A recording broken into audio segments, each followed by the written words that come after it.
Hello everyone, welcome back to another video from Mixing with Ableton. In our previous episodes, we have seen how to prep a mix and arrange our tracks and how to approach a rough mix to familiarize ourselves with the song at hand. Then we moved on to working on our foundation, the low end. Today we are going to break down every drum track, percussion, big boom, cymbals, and all those things. We will also talk about how we will process those tracks and why. So, without further ado, let's check it out.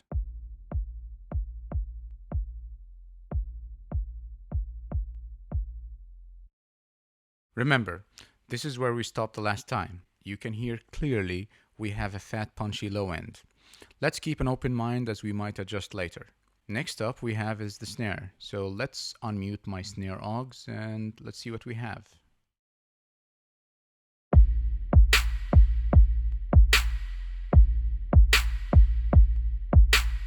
So you can see what I'm doing here is a number of things. So I'm using this compressor to maintain consistency and sustain in the snare track.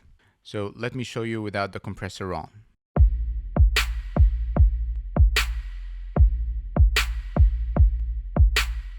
Here is with.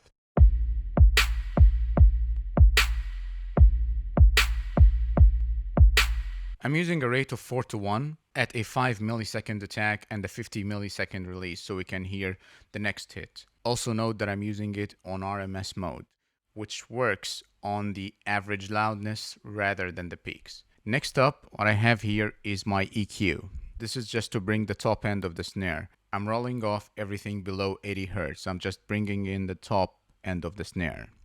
Let me show you before.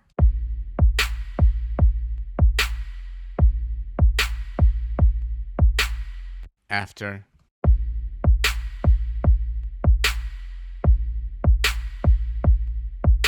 And lastly, I'm using Ableton Saturator. Slight settings, just using it for a bit of color and texture to the track. Let me show you before.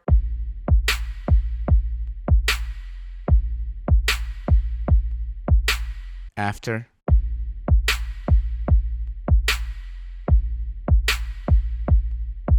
There is a crunch to it and a bit of sustain and fat as well. What I'm going to open next is I have this boomy kind of kick track. Let's listen to it.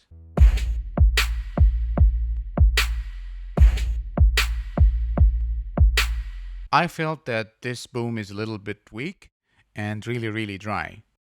What I started with is glue compressor. Let me show you before again.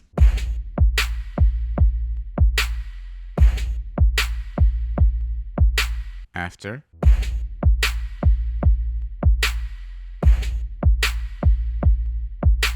So I'm just bringing in the sustain a bit forward and some attack to help it punch through slightly more than it was. Up next, I'm using EQ8. I am boosting the lower mids at roughly 300 Hz. Let me show you before again.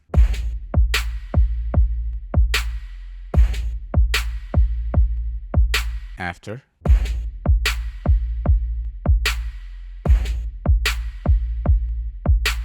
That's definitely better. And lastly, I wanted to smoothen it slightly, so I'm using a bit of reverb and I'm sending it at -7. Let me show you where's that going. I'll open my return. It's going to this return bus here. I'm using Ableton stock reverb and my decay time is 1.10 seconds. So that's not very long. Let me play it for you without.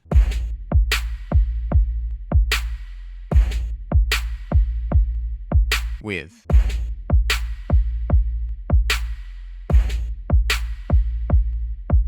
You can use any reverb you want. The idea is to time it so that there is enough decay between each hit that extends the sustain to the next one. And that was my thinking for this track. Next up, I have this big kick track, which essentially plays two big accents to mark the chorus. So let's hear it.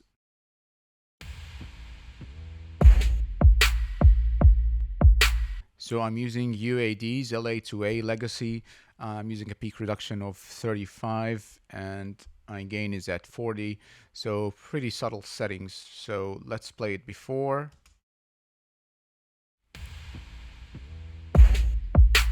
With, let me go back one bar so you can hear it in context.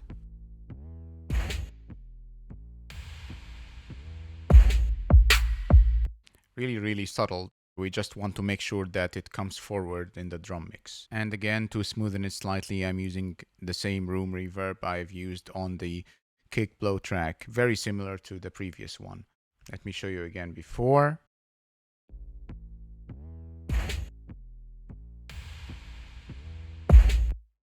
After.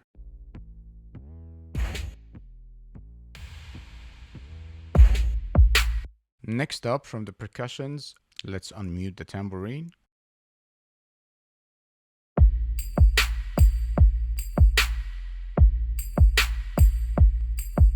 So here is what we were given.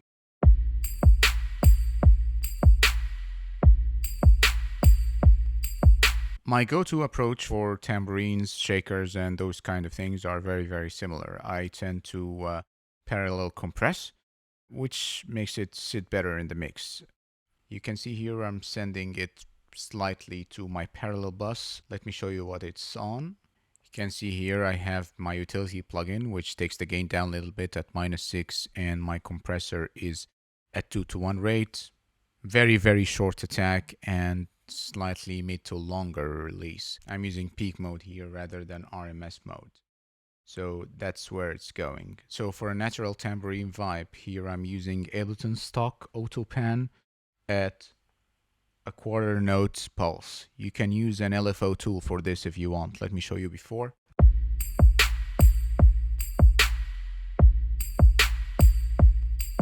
After.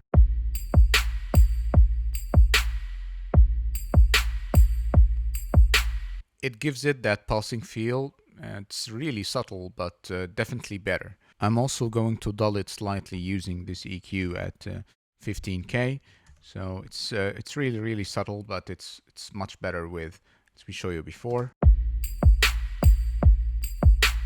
After.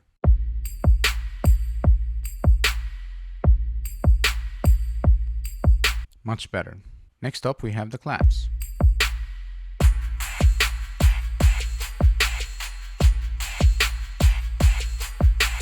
Something I would like to note, it's important to make sure that you set the levels on those things within context of your mix. Always try to make sure the vocal is on so that your claps are not distracting. We can also adjust it later if you want, but let's listen to what we've done here. Here is with my processing on.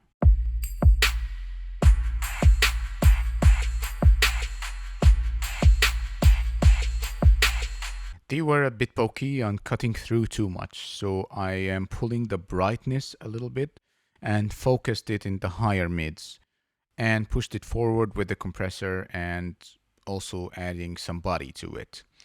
My rate settings on the compressor is a bit high, you can see, and 7:1, and quite a fast attack and a really slow release. And sometimes I use it on auto and sometimes I don't. So it depends really on the track. So again, here is before.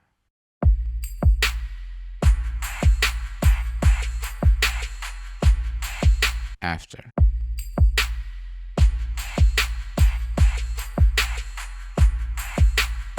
Much smoother, much better.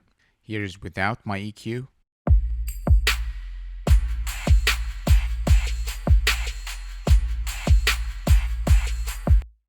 After.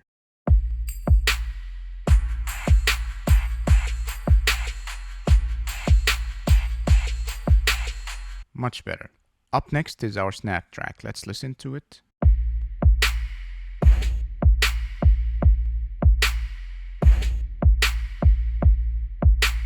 So I took out the very top end here and shifted the sound more a little bit to the mids.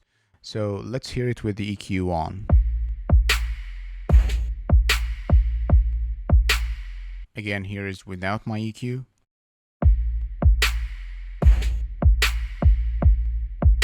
Here is with. I'm also sending a portion of it to our parallel bus, which has my 2:1 compressor. Let me remind you where it is. This is our parallel bus. All right.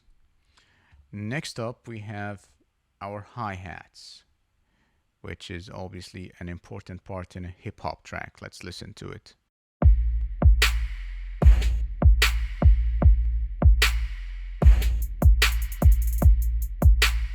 This is what we were presented with. I'm using a number of things here. Let's start with the compressor. I'm using it to bring it higher up in the mix, fattening it up a little bit. I'm also adding a bit of saturation before the compressor. Let's listen to it with.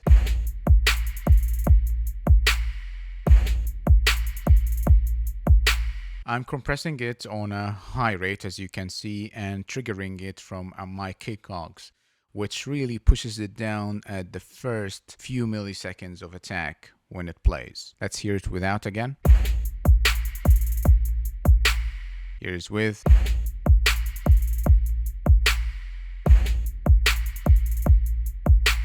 I'm also adding a bit of saturation from Ableton's saturation plugin. It's quite good, although it is not as flexible as other third-party plugins. Let's hear it with.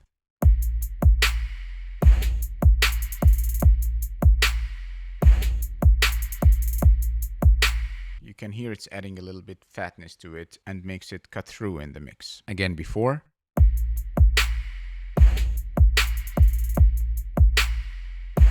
After. I'm using this EQ just to shift it slightly a little bit. Let's hear it without.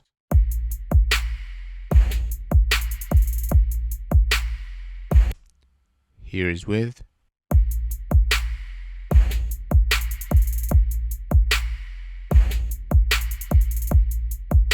Next up, we have our right track. Let's hear what we were presented with.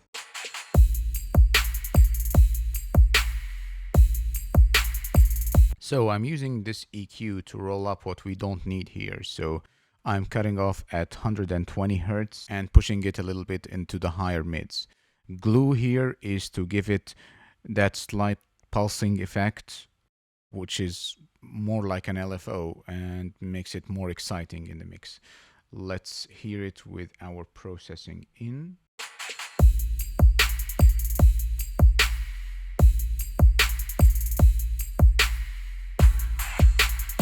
Much better. Next up, our crash track.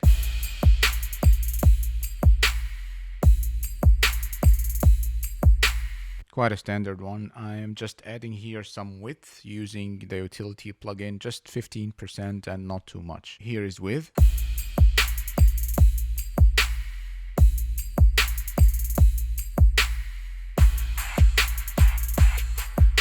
You can hear it's much more exciting with that added width in. Next on the list is my drums return processing. I talked about that in my mix prep video, and I will also break down my template in a separate video later on. I will walk you through it briefly now. Keep in mind that I always have processing on my drums. I always have parallel processing, kick and snare processing, and another drum distortion bus.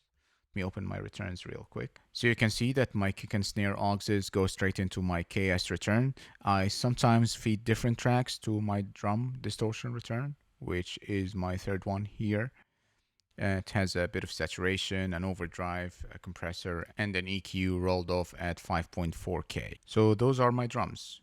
Keep in mind that the drums will be heavily influenced by my stereo bus processing, but we will look at that at the end of the series, and I will give you guys some examples. We will also talk about drum automation in another video. So that's it for the drum mix video. I hope you enjoyed this one. Please, as ever, subscribe and hit the notification button. Have fun mixing, and I will see you soon.